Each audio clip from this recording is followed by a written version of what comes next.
I'm going to pass the mic to our film commissioner, Eric Vinal, who's going to give us an update on all things film in Syracuse. Thanks, Elias. Thank you. Thanks, guys, for coming out on the first nice day of the year. We appreciate it. People from Paper Spiders that are here, thanks for being here, guys. I know there's a couple in the crowd. I know you had a late night on set last night, so thank you for coming.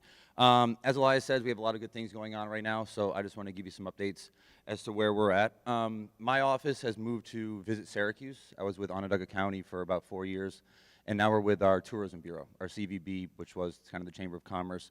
So what that has allowed us to do is really get out and market Syracuse a little bit better with all of our resources. So we're helping productions and crews with their hotels, with gift baskets for talent, with any kind of reservations, private events, whatever we can do to make sure crew and talent are happy while they're in town.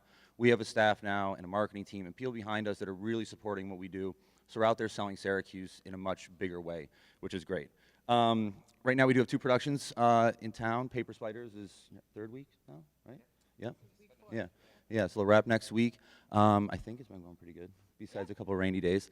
But we do have another one in prep called The Night House. So The Night House will be shooting in Syracuse and in Skaneateles, starring Rebecca Hall. That starts next week as well. So two productions at once, which is great. A lot of money being brought into the area. Just so you know, last year we did about $10 million in production over the course of the year. We will almost hit that by the end of June. So we're about 6 months ahead of schedule this year. We have a number of projects coming through, probably 3 or 4 I can't really discuss too much about, but Owen, congratulations. They got everything going with Basilio. So we're going to start working on locations very early, right, Owen? So we get started on that very soon and get in pre-production on that probably July-ish, June, July.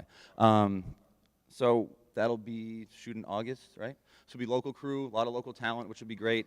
We've also got End of Report from Carmine Cangelosi. This will be his second movie here. That'll go September, October. It's kind of a crime thriller. That'll take place here in Fire Island. The innovation group of CNY. Basically, as Elias started to say, there's a new film fund and a grant program in town. On top of the New York State tax credit, we now have a local incentive. That local incentive ends up being, after about 14% extra on top of the 40 that the state offers. So it's right, and that's where that's the biggest thing I think we want to talk about today is the workforce development. And this new fund kind of has a mandate where if you diversify your crew with women, minorities, and just different people, not just the whitewash that we've seen so much of, there is another 5% available to you.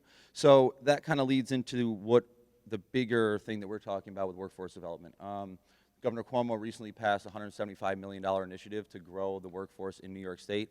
Part of those conversations will be through Elias's group, CNY Film Professionals, Roberta Reardon with the Department of Labor, and even with someone like Patrick, a veteran. We're working on getting more veterans to set.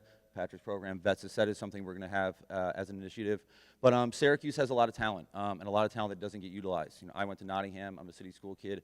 I have a lot of friends that are capable of working on film sets, but they didn't have the access.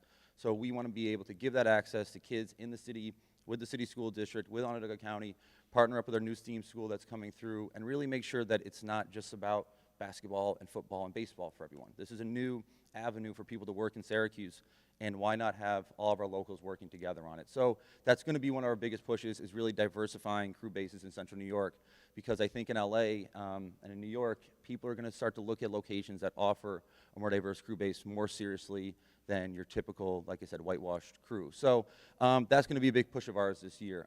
So we're going to keep rocking and rolling. Thanks again for coming today. We're here to answer any questions, but I think we're going to be crewing up on a lot of different projects this year, so hopefully we see more of you guys on set. Thank you.